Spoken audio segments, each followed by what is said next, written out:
我是趙少康，歡迎來到 TVBS 少康戰情室。咱們向特別來賓高嘉瑜委員、張志豪議員、賴士葆委員、李永平前副市長、林沛祥委員。俄烏哇，打了4年半，還在打哈，而且這個周末打得特別兇哦。那死了19個人，雙方大量無人機、飛彈打對方哦，甚至還波及其他的國家哦。俄羅斯說攔截的822架烏克蘭無人機把它打下來了哦，然後呢，這個死了5個人哦，然後呢，這個莫斯科死了1個人哦，然後這個烏克蘭說過去一個禮拜被俄羅斯有1550架無人機攻擊，1560個飛彈來炸，1560個這個導引炸彈，62個飛彈來攻擊哦。那另外呢，這個其他歐洲國家甚至很多地方也都受到波及了哈。雙方這個聯合國說，烏克蘭7月就死了437個人，那俄羅斯這個通報說這個死了79個人就是你看都死很多人了哈。那另外呢，烏克蘭這個打俄羅斯有800架無人機，那俄版的亞馬遜這個一個物流的倉庫被炸，已經不是第一次被炸了。已經是第2次被炸了啊，所以將來可能連俄羅斯人要買這個要在網購，可能都會受到影響。打了4年半，烏克蘭說了，俄軍7月就傷亡4萬3千人，但死了幾個看不出來是傷跟亡，受傷也算啊，傷亡將近4萬3千人。那烏克蘭國防部說，1年來俄羅斯軍人呢這個傷亡最高的哈。那另外呢，學者說烏克蘭空襲使俄國民眾發覺，當時跟普丁講的不一樣。普丁當時講，我們一打就贏了那是2022年2月發動戰爭，結果到現在為止也沒打贏啊烏克蘭很慘，俄羅斯也好不到哪裡去啊。烏克蘭為什麼現在這麼厲害，這麼厲害的無人機，現在飛長程啊，都上千公里跑到莫斯科去炸哈？說因為呢，他們曾經到大陸去參觀，結果呢給他偷拍大陸生產的叫 ZTK-150無人機，所以呢，偷拍以後回到烏克蘭就逆向工程，去講說那是什麼東西所以呢就這個發展一種叫 MICH 2000無人機，又便宜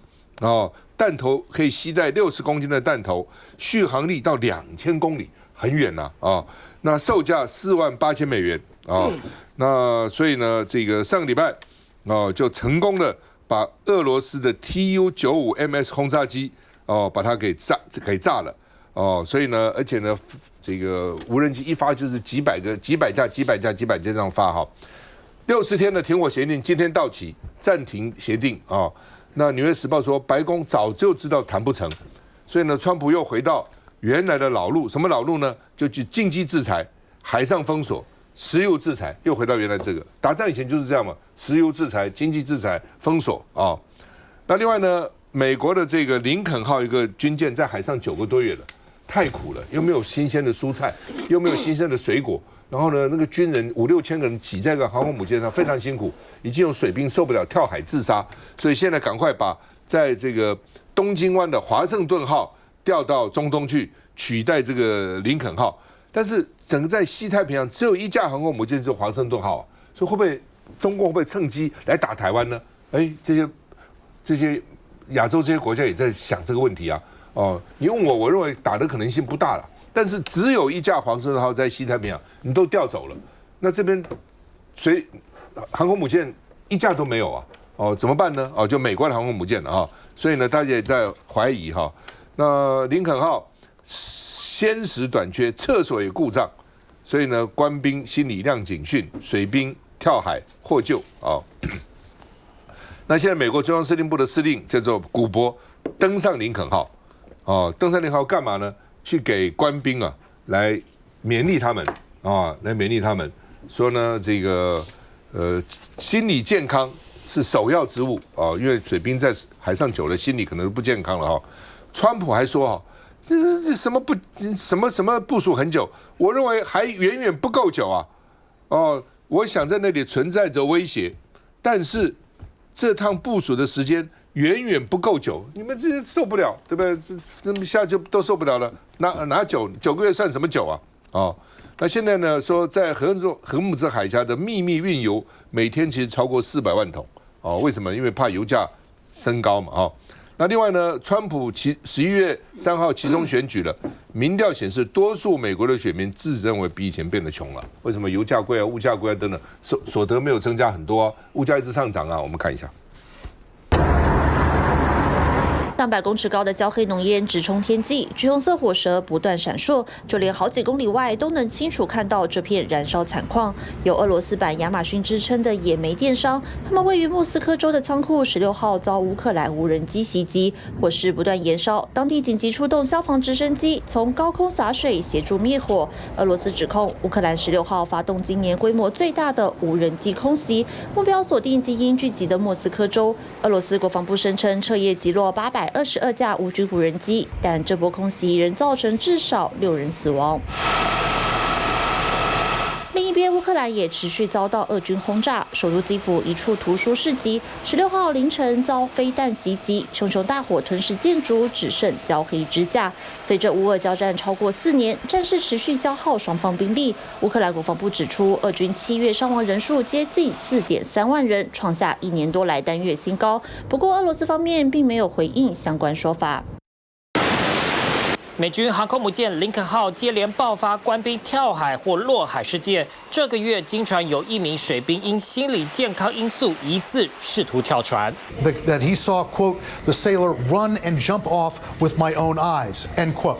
He described that sailor who jumped off the Lincoln as removing his life vest and boots while treading water. 近期更曝光同屬打擊群的驅逐艦彼得森號也有水兵在去年4月經傳落海，雖然不確定是蓄意跳海還是意外，不過前線官兵的心理壓力顯然已經瀕臨極限，這一切都與林肯號的超時部署脫不了關係。當中長達245天沒有真正靠港休假。CNN 報道指出，船上飲水、鮮食物資、衛生用品都短缺，官兵每天還得工作18到20小時，士氣相當低落。面對前線官兵的高壓狀態，美國總統川普的回應卻引發爭議。No, not nearly long enough. Thank you, everybody. 他同時證實，已經將部署在亞洲唯一的航空母艦華盛頓號從日本調派到中東，接替在伊朗的任務。It will take approximately 9 days for it to get there. With the Washington leaving the Western Pacific, that is left completely, without a carrier force in it. And, they're taking up space for CENTCOM now, where they really are needed in the Western Pacific. We all know that tensions are growing with China and Taiwan. 美軍為了填補中東兵力抽走西太平洋航空母艦，專家擔憂恐怕削弱台海應變能力，也讓台海安全承受更大風險。來佩強，我們先回到，我覺得先講到美伊好了。美伊現在最主要的關鍵的因素是時間，因為很多人都常聽我一直講說，離11月3號的美國期中大選到底還有多少天？報告還剩下78天。那在這78天之內呢，川普現在已經了解是說，美伊戰爭的動向會把戰爭成本，也就是荷姆斯海峽會把全球的油價做更進一步的提升。當這件事情發生的時候，我記得川普好像有直接在媒體上面講說，希望大家開始準備去忍受所謂的高油價。但是這句話他其實不應該講，也不希望講，因為這句話一講出來，就表示說他現在對於荷姆茲海峽、對於伊朗戰爭是全面失控。也就是說，現在伊朗戰爭的狀況是說，雖然不太可能會有所謂大規模的空襲，但是極有可能，我覺得有60%以上的機會，在未來3天之內，那美軍必須做出一定程度的反擊。他們反擊的理由就是為了說要保住荷姆斯海峽自由的通行，這是最主要的原因。而我估計在9月的，他們如果說拖到9月初的時候，那美國可能就不太願意去做大規模的空襲，就像當初2月、3月的時候一樣。因為如果做到這樣的事情的時候，美國人民剛剛民調也顯示出來，美國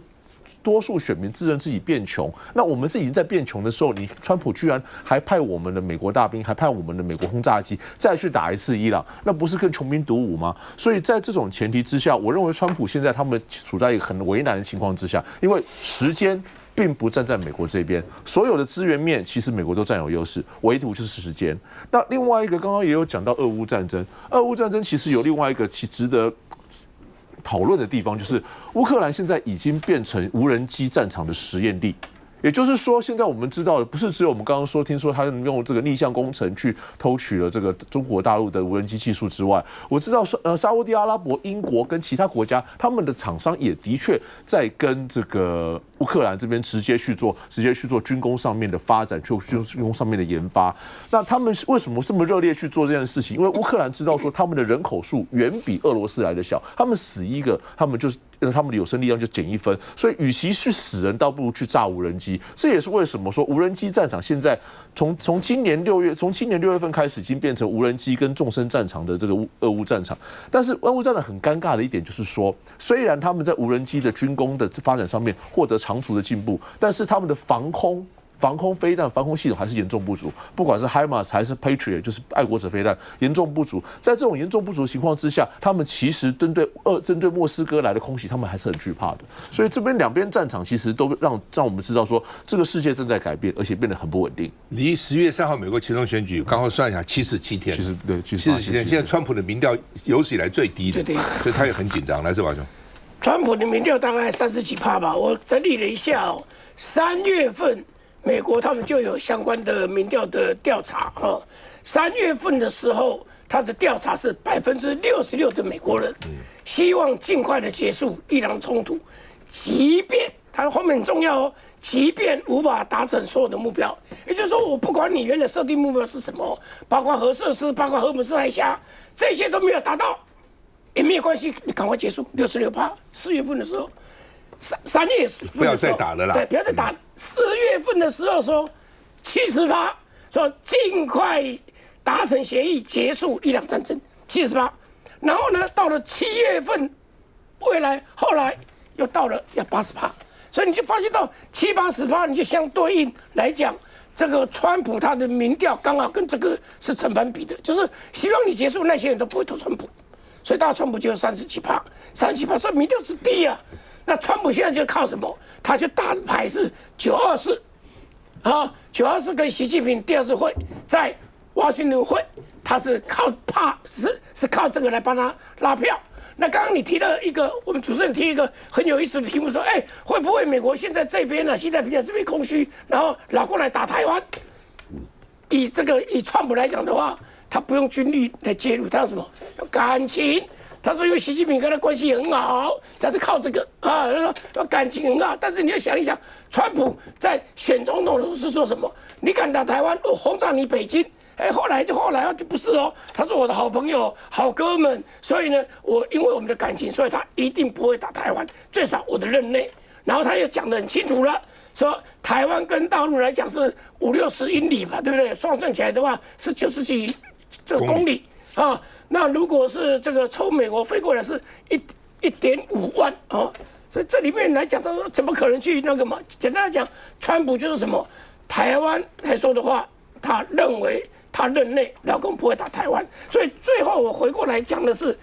什麼？就是現在來講，美伊到底它的會怎麼結束？我看起來就這個樣子，就是打談打，然後現在來說的話。這個整個來講士氣非常低，那物價一直漲，所以老實講，就是說以烏克蘭的戰爭也好，以伊朗的戰爭也好，那麼伊朗即便說現在拖住美國，可是不用了，戰場在伊朗啊，伊朗再怎麼樣死傷也是很嚴重啊，破壞的很嚴重啊。烏克蘭，你說哇，這個我今天能夠炸死這個，呀，俄羅斯累計有幾萬人什麼之類的，可是你想烏克蘭傷亡多少人啊？上千萬呢。所以整個來說的話，只要有戰爭，不管你多厲害，那個戰場在哪裡，失敗就在哪裡，對國家的傷害就在哪裡。休息一下再回來。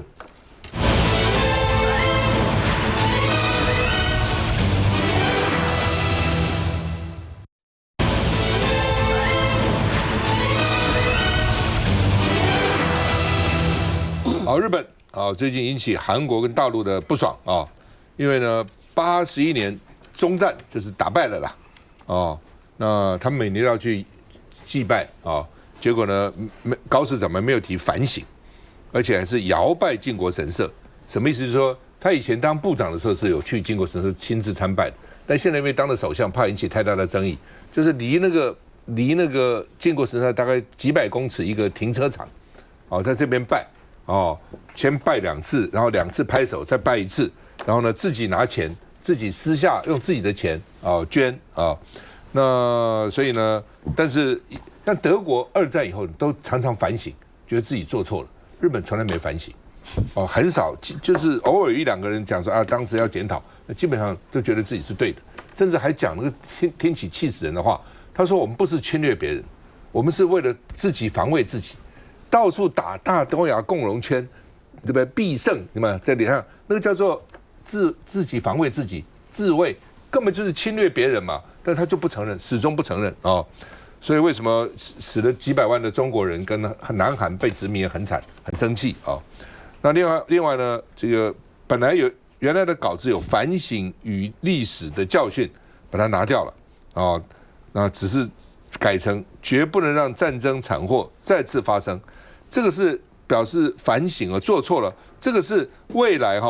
不能讓戰爭慘禍再次發生，別人可以發生，我日本不能發生啊，這個完全不同的意義，你自己想看。所以呢，大家氣是有道理的。為什麼氣？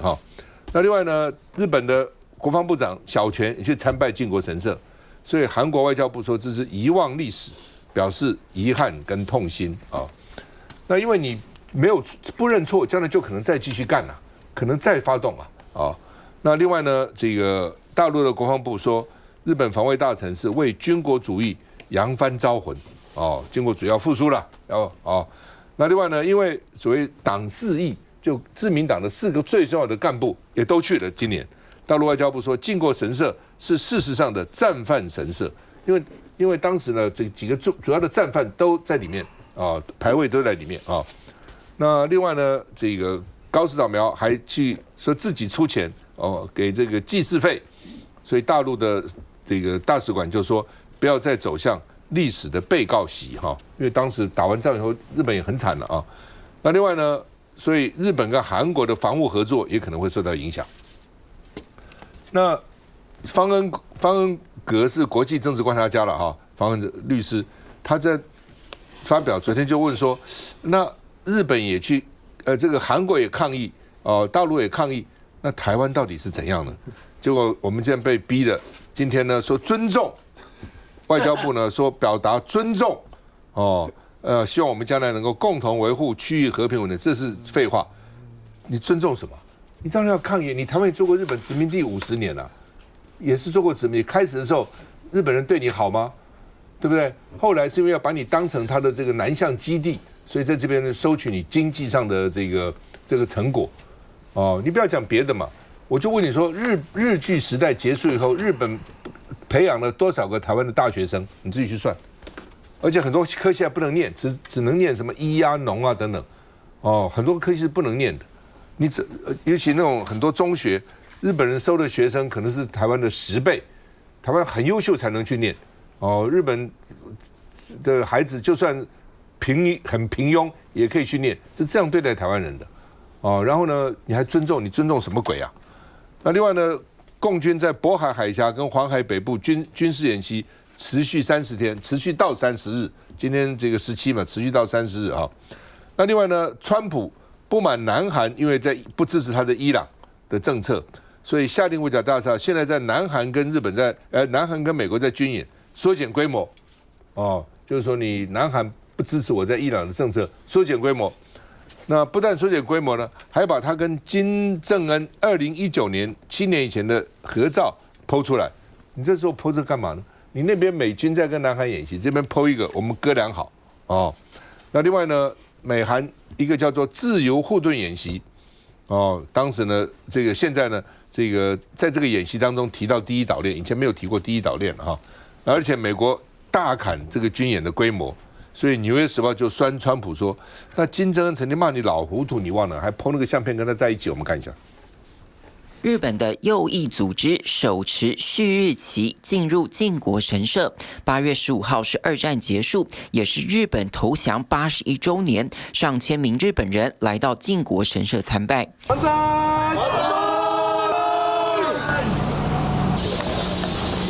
防衛大臣小泉進次郎周六也現身，包括小泉在內，一共有4名閣員到場參拜靖國神社，向來會引發南韓與中國大陸的反彈。擔任首相之前曾多次參拜的高市早苗，今年並沒有現身。다카이치 사나이 일본 총리가 야스쿠니 신사를 참배하지 않고 공물 대금을 복납했습니다. 似乎是考量參拜可能影響外交，高市是以自民黨黨總裁名義自費供奉祭祀費。不過，日本共同社報道，高市周六在東京武道館旁有向着數百公尺遠的靖國神社進行遙拜。專家認為，這是考慮國家整體利益的折中做法。中國外交部今天表示，中方強烈譴責日方涉靖國神社消極動向。不過，中國大陸與南韓仍表達強烈不滿，南韓甚至召見日本駐韓公使與武官，提出嚴正抗議。戦爭の惨禍を二度と繰り返させない。而且在戰歿者追悼儀式，今年高市的演說並沒有承續前首相石破茂去年演說提及的反省，中韓解讀是要淡化侵略史實。今年這場軍演有重大變數，美國總統川普說，基於和金正恩的良好關係，加上演習所費不貲，而且多由美國買單。他在演習登場的幾個鐘頭前，指示要大幅縮減軍演規模。But send a signal that is totally inappropriate and hostile to a country that, as long as Donald J. Trump has been president, has been unthreatening and respectful. 川普在第一任期時就曾試圖取消或是縮減軍演規模，外界分析，川普似乎是在向金正恩遞出橄欖枝，或許今年有望重啟美朝元首對話的川金4會。至於這回軍演究竟有哪些項目會縮水，暫時不得而知。賴永平，其實自從這個高市早苗呢擔任日本首相之後，其實東亞的情勢慢慢有一個變化。現在在很多人的眼中呢，好像台灣還不是最危險的地方，慢慢變成是日本了。為什麼？因為日本它在一個其實本來它不必要這麼展現它的右派強硬路線的情況下呢，它非常的激烈的去展現。那當然大家都知道，執政的政黨拿到一個政權，他要展現他的一個比較強烈的路線的表達呢，他大概有2個方向可以走，一個是象徵性的，你透過這個言辭的論述啊，各種的旗幟啊，透過各種的設計啊、視覺啊各方面的部分。那在日本，強硬路線最重要的代表就是參拜靖國神社。因為靖國神社當時死的人，在日本叫做英雄，在這些被侵略的國家呢是戰犯但是呢，他強烈的說，你們這些人是我們的英雄，表示說當時他們侵略諸國無罪，而且做的是日本的榮光。那這種事情就是你日本自己爽，你周邊的人會很怒啊。那另外一點呢，你除了這個象徵性的，你實質還要有配套的實質作為。那高市有沒有？有，他大幅的提升軍費，他把他的軍費呢提升了1倍以上。那他甚至呢，還讓現在日本非常的不安啊！日本的憲法是一個無核的和平憲法呢，他也不斷的透露出來呢，他可能希望能夠引進核武器，那甚至他的一些攻擊性的武器，他也開始外銷。就是他整體的這個做法，從象徵的靖國神社參拜，到實質的提升軍費、鼓勵軍工產業，然後開始擴張。日本不要忘了，日本的經濟並不好哦，他投入這麼大的資源跟經費，全部去搞武器、搞軍火，那他到底背後在想什麼，在打什麼算盤，可想而知。所以這個不僅中國大陸緊張，南韓也很緊張啊。南韓因為他整個民族的情緒我覺得台灣真的跟南韓一比真的是丟臉的要命。南韓跟台灣當時的處境一樣，在日本侵略各國的時候呢，它都是作為殖民地呢，作為日本的這個軍需輸送的國家。那甚至呢，裡面的人民都很苦悶南韓也好，台灣也好，年輕的男生被徵召去當日本兵，然後去各地戰場，特別是南洋戰場送死；女的就被抓去當慰安婦。那這種事情呢，血淚故事，很多人今天家族都還存在着這樣子的先祖，這樣子的一些女性不堪的過往，南韓就很怒啊，非常的抗議，然後每一年都絕不忘國恥，不斷的在要求日本跟日本抗議，說你們不能這樣做，你們不能沒有反省精神，你們一定要認知你們是一個侵略者，道歉道歉道歉。韓國是這個態度，那台灣呢？好像現在民進黨好樂於說啊，我們被殖民好高興哦，好像巴不得你現在再來殖民我們一下。你說尊重2個字什麼意思？你要尊重誰？你尊重日本的對戰爭的時候毫不反省、毫不道歉、毫不退讓的態度，你就是对你自己台灣民眾，特別在那個時候。貝拉夫枉死在海外，被當成日本兵而死的人，以及被抓去當成日本的性奴的慰安婦的這些人的後代，你就是對不起他們吶。他們有辦法，先祖被這樣子對待，有辦法說2個字尊重嗎？那不要講外省人的這個家族仇恨，在中國大陸哪裡沒有被日本人整個侵略？我父親當年他們住的那個村子，我父親那個時候在讀初高中的階段，他說整個河呢，全部血淋淋的都是中國人的屍體，都漂浮在裡面，那就是他實際生活的日常。所以我必須講啊，我覺得民進黨政府啊，為什麼態度能夠遇到日本這麼軟弱，而沒注意到危機已經來了？本來高市早苗惹怒中國大陸的是一句話，叫做台灣有事，日本有事。那麼我們現在台灣的人民要不要警覺起來？我們台灣的執政當局要不要警覺起來？現在會不會變成日本有事，台灣有事啊？如果台灣針對日本的好戰心態、軍國主義復甦、右派的路線如此的強硬，都沒有任何反應，也不進行切割的話，那當日本得罪了周邊的國家，真正有任何事情的時候，台灣會不會因為跟日本交好，更又逃不過？就從中華民國的立場啊，哈，如果沒有這個日本侵華戰爭哈，到今天哈，共產黨不會把整個大陸拿去了。你自己想那個經過嘛，哦，那俄羅斯後來把關東軍在東北的武器交給共產黨嘛，整個國民黨丟掉大陸，從東北開始丟，一路往下，這是一個歷史。那另外呢，這個經國神社裡面供奉的是一級戰犯呢，是國際法庭認為的一級戰犯呢，供在裡面。最後你還去給他這個自民黨的黨師也給他參拜，你首相還在搖拜哦，搖祭哦，你是算什麼東西呢？所以大陸生氣，韓國生氣，大陸生氣是因為他當時這個日本侵華那個時候殺了很多人，幾百萬人，韓國因為是殖民地嘛，你台灣也是殖民地啊，你台灣殖民地有什麼光榮？做人家殖民地很光榮嗎？來尊重你尊重什麼個鬼啊？對不對？你怎麼可以尊重呢？你當然應該表示抗議嘛。這個抗議就表示對於你去祭拜靖國神社抗議，不表示你跟日本的關係好不好，兩回事情的。我們跟日本關係也是重要的，台灣人很喜歡到日本去玩的，都是事實。但是那個靖國神社拜的是當時侵略的日本戰犯，那這時候他去祭拜，你怎麼可以尊重呢？當然要反對，當然要抗議嘛。謝謝，再回來。